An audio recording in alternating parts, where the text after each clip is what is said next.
Good morning.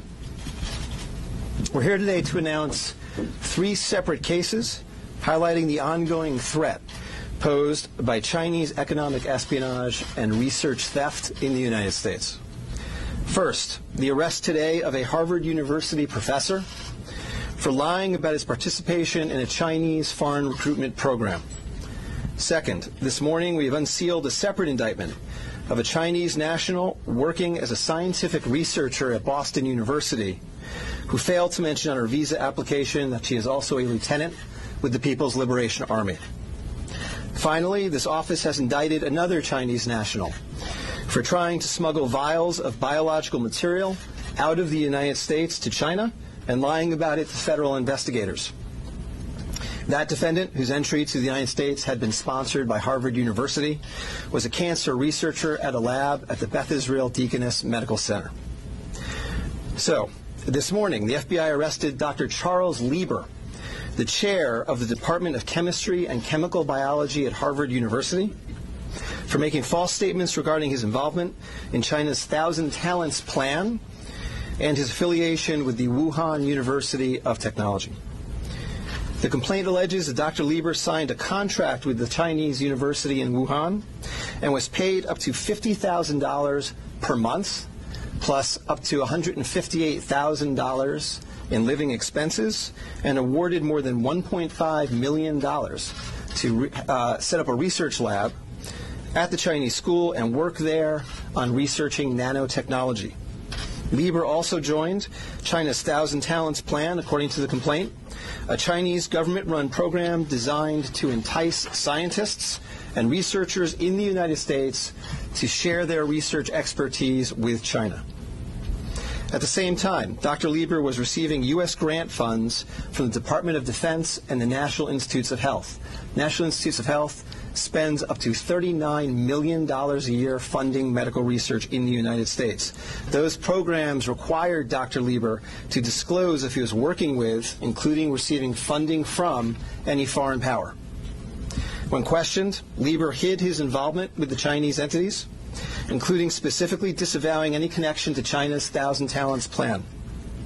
Meanwhile, based on the complaint, it appears that China paid Lieber hundreds of thousands of dollars over the years for his involvement with the Chinese entities and for his work on research for Chinese gain.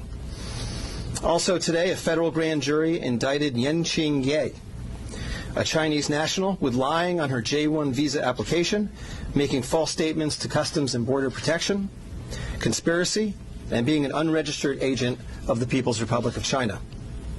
According to court documents, Ye is a lieutenant in the People's Liberation Army, but she concealed her military connections while employed as a researcher at Boston University's Department of Physics, Chemistry, and Biomedical Engineering Center for Polymer Studies.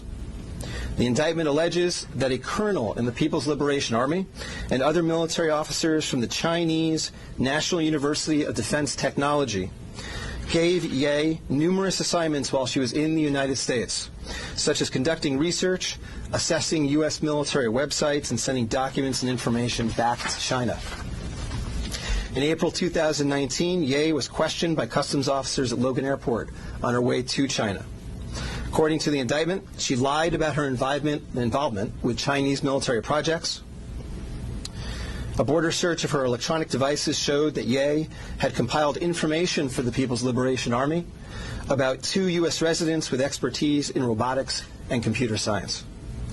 Lastly, last week this office indicted Zheng Zhaozhang, a Chinese national sponsored by Harvard University who was doing cancer research at the Beth Israel Deaconess Medical Center.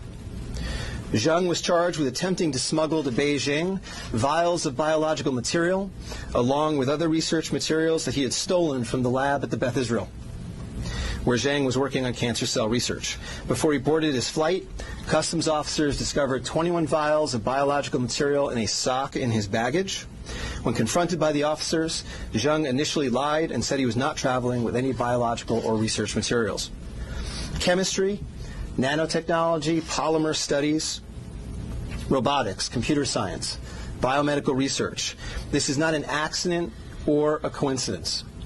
This is a small sample of China's ongoing campaign to siphon off American technology and know-how for Chinese gain. Recently, Attorney General Barr referred to China as this country's primary rival. Similarly, FBI Director Chris Wray recently told Congress that right now there is no country that poses a greater counterintelligence threat to the United States than China. Through the use of not only traditional intelligence officers, but academics, researchers, its own private citizens, China is engaged in a massive, long-term campaign to steal U.S. research and technology for its own uses.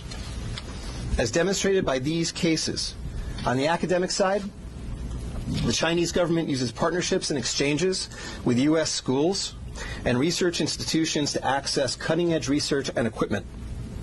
Obviously, most visiting Chinese academics and researchers are here to work in good faith in U.S. institutions, but some of them are not.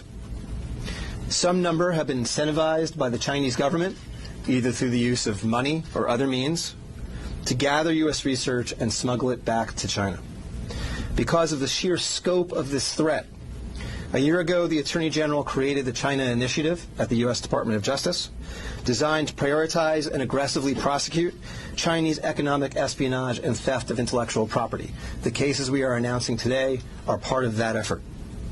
Boston is an especially attractive target for this kind of exploitation, and universities and research institutions and tech companies in this area must become sensitized to this threat.